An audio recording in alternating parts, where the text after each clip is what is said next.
Hello everybody, welcome to MKS Biovision. आज हम एक ऐसे टॉपिक को डिस्कस करने वाले हैं जो लाइफ साइंस के हर एग्जाम के लिए रिलीवेंट है, चाहे वो नीट का हो, नेट का हो, सीयूईटी हो, सभी एग्जाम के लिए रिलीवेंट है। We are talking about mutation. Mutation के बारे में हम लोग पहले से बहुत कुछ सुनते हैं। आखिर ये म्यूटेशन है क्या? Mutation is permanent change in the genetic material. हमारा डीएनए चेंज कर जाता है, ठीक है। म्यूटेशन में हमारा जेनेटिक मटेरियल चेंज कर जाता है। हमारे शरीर के अंदर बहुत सारा मैकेनिज्म ऐसा है जो इस जेनेटिक चेंज को खुद रिपेयर कर लेता है, लेकिन कभी कभी ऐसा होता है कि रिपेयर मैकेनिज्म काम नहीं कर पाया या उस मैकेनिज्म से ये एस्केप कर गया किसी तरह से, तो ये क्या करता है, म्यूटेशन करा देता है। अब ये जो म्यूटेशन है ये कहां होता है, किस ऑर्गन में होता है? तो जेनेटिक मटेरियल तो हर सेल में पाया जाता है। हमारे शरीर में दो तरह के प्राइमरी सेल्स पाए जाते हैं, सोमेटिक सेल्स और जर्मिनल सेल्स। सोमेटिक सेल्स में भी म्यूटेशन हो सकता है, जर्मिनल सेल्स में भी म्यूटेशन हो सकता है। इसके प्रभाव अलग अलग होते हैं। ये सोमेटिक सेल्स में यदि म्यूटेशन होता है, ये तो देखिए कि सोमेटिक सेल्स सारे के सारे डिप्लॉयड सेल्स होते हैं और माइटोसिस के थ्रू डिवाइड करते हैं। तो ये किडनी में हो सकता है, लिवर में हो सकता है, स्किन, बोन, ब्लड सेल्स, कहीं भी ये म्यूटेशन हो सकता है। अब इस म्यूटेशन के कारण क्या होता है, ये जिस पर्टिकुलर टिश्यू में होता है, शुरुआत में ये वहीं तक कन्फाइंड रहता है। इसीलिए ये म्यूटेशन जो होता है लोकलाइज्ड नेचर का होता है। यानी कि सोमेटिक म्यूटेशंस क्या होते हैं, लोकलाइज्ड नेचर के होते हैं। It might be restricted to the skin, it might be restricted to the bone, blood cells, kidney, liver, कहीं किसी पर्टिकुलर ऑर्गन को यह प्रभावित करेगा। अब क्या होता है कि ऐसा जो म्यूटेशन होता है ये हमारे जीन पूल का हिस्सा नहीं बनता है।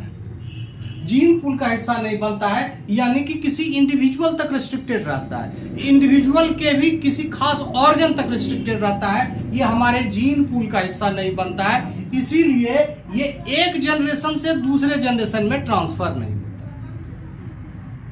है। उसी पर्टिकुलर इंडिविजुअल तक वो रिस्ट्रिक्टेड रहता है, इसीलिए ये नॉन इनहेरिटेबल नेचर का होता है। इसका कोई खास रोल इवोल्यूशन में नहीं होता। ये नेचुरल सिलेक्शन भी ऐसे म्यूटेशन पर काम नहीं करता है, क्योंकि ये नेचुरल सिलेक्शन कहां काम करता है, पॉपुलेशन पर काम करता है। ये क्या है, इंडिविजुअल तक रिस्ट्रिक्टेड है, इसीलिए ये इवोल्यूशन के लिए इसका कोई खास इंपॉर्टेंस नहीं है। ये म्यूटेशंस जो होते हैं ये एक्वायर्ड नेचर के होते हैं। एक्वायर्ड नेचर के होते हैं यानी कि नॉर्मली ये बाय बर्थ तो नहीं होता है, बाय बर्थ नहीं होता है। हम बाद में इसको एक्वायर्ड करते हैं अपने खान पान के तरीके से या म्यूटेजेंस के एक्सपोजर से, किसी केमिकल, हैजार्डस केमिकल या म्यूटेजेंस के एक्सपोजर में रहें, या फिर रेडिएशन के एक्सपोजर में रहें, या फिर ट्रांसपोजोन की भी एक्टिविटी होती है, वायरसेस भी काम करते हैं। तो ये सारे जो म्यूटेजेंस हैं ये सब मिला के हो सकता है कि किसी पर्टिकुलर ऑर्गन में म्यूटेशन करा दे, और इस ऑर्गन में म्यूटेशन कराने के कारण क्या होता है कि उस ऑर्गन के सेल्स में एबनॉर्मलिटी आ जाता है। सेल जो है स्ट्रक्चरली और फंक्शनली नॉर्मल नहीं रह जाता है। ऐसा म्यूटेशन काफी कॉमन है। Somatic mutations are very common because such mutations are acquired in nature. We don't inherit such mutations, we acquire them, or we develop such mutations due to our habit. तो ऐसे mutations में को हम somatic mutations को हम दो तरह से मोटा मोटी, we are not going into details of the somatic mutation, types of mutation. Simply we can divide somatic mutations in two types. एक तो है साइलेंट म्यूटेशन जिसमें न्यूक्लियोटाइड के सीक्वेंस में चेंज तो आ जाए, लेकिन ये जो है हमारे सेल के फंक्शनिंग पर को कोई प्रभावित नहीं करता है, यानी सेल के फंक्शनिंग को प्रभावित नहीं करता है। सेल का जो स्ट्रक्चर एंड फंक्शन है वो नॉर्मल रहता है। यानी कि वैसा जो म्यूटेशन, यदि कोई कोडिंग जीन्स में म्यूटेशन हुआ है तो उसके द्वारा जो एंजाइम्स बनेंगे उसके एंजाइमेटिक एक्टिविटी जो नॉन म्यूटेटेड सेल्स है उसी के जैसा होगा, तो उसके इफेक्ट को डिटेक्ट कर पाना मुश्किल है। Phenotypically it is impossible to detect a silent mutation. दूसरा जो म्यूटेशन है वो सिग्निफिकेंट नेचर का होता है। इसमें नॉनसेंस मिससेंस म्यूटेशन होते हैं जिसको हम अगले टॉपिक लेक्चर में डिस्कस करेंगे। तो ये जो सिग्निफिकेंट म्यूटेशंस है ये प्रोटीन के स्ट्रक्चर को चेंज कर देते हैं। प्रोटीन का जब स्ट्रक्चर चेंज हो गया, फंक्शन चेंज हो गया, तब क्या हो गया, सेल का एक्टिविटी नॉर्मल नहीं रह जाता है। और जब सेल का एक्टिविटी नॉर्मल नहीं रहेगा तो ये दो तरह का रिजल्ट दे सकता है, या तो सेल को खत्म कर देगा, एपोप्टोसिस करा देगा, या फिर अनकंट्रोल्ड ग्रोथ कराएगा।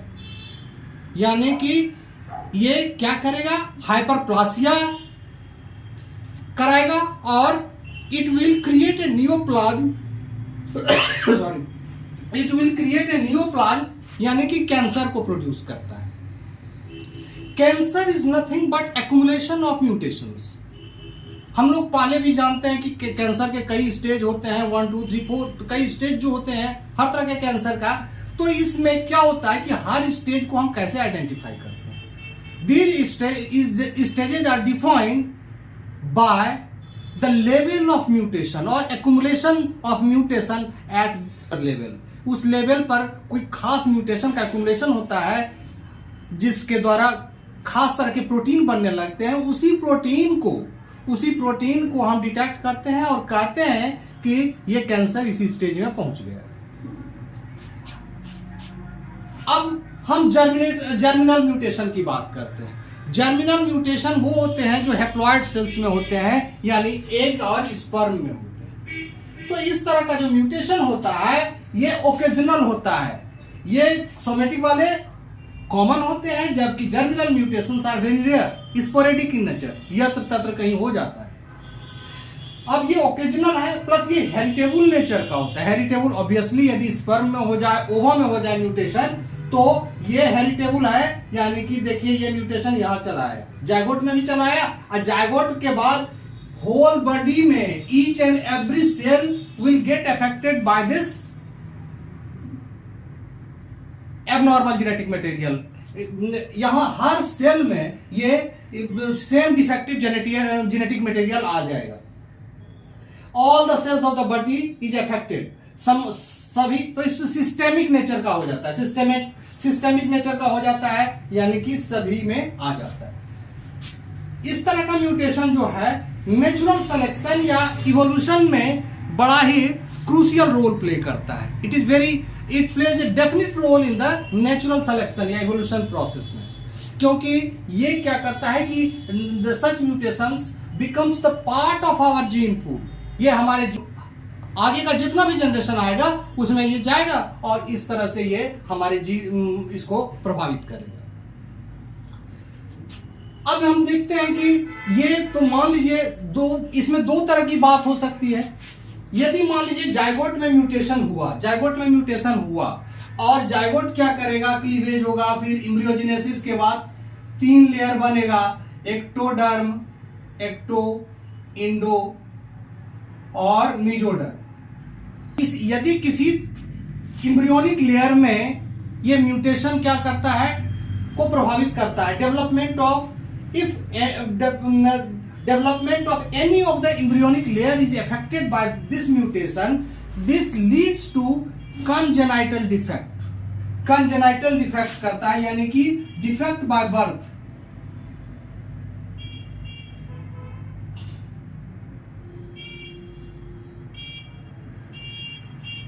Congenital defect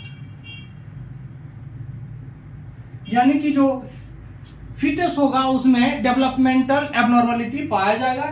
the child with born with a congenital defect. In most of the cases ऐसा होता है कि इस तरह के डिफेक्ट के कारण क्या होता है, स्टिल बर्थ होता है, यानी कि मरे हुए बच्चे का जन्म होता है। इसमें कई तरह के म्यूटेशन हो सकते हैं, पॉइंट म्यूटेशन हो सकते हैं, माइक्रो म्यूटेशन हो सकते हैं, या फिर लार्ज म्यूटेशन हो सकते हैं। ह्यूमन बीइंग की बात करें तो इस कंजेनाइटल डिफेक्ट के लिए ट्राइसोमी जिम्मेदार है, यानी कि एनुप्लॉइडी, ट्राइसोमी और deletion, translocation, these things are responsible for the congenital defect.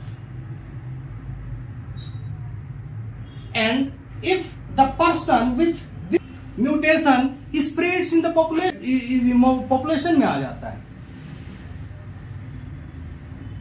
और इस तरह से आगे का जितना भी जनरेशन होगा उसमें ये म्यूटेशन या तो कैरियर के फॉर्म में रहेगा, म्यूटेशन आर रिसेसिव, तो ये रिसेसिव नेचर का है, और ह्यूमन बीइंग में ये म्यूटेशन कैरियर की तरह पड़ा हुआ है। क्योंकि डोमिनेंट म्यूटेशन होगा तो वो इंडिविजुअल को सरवाइव नहीं करने देगा, उसके लाइफ स्पैन को छोटा कर देगा।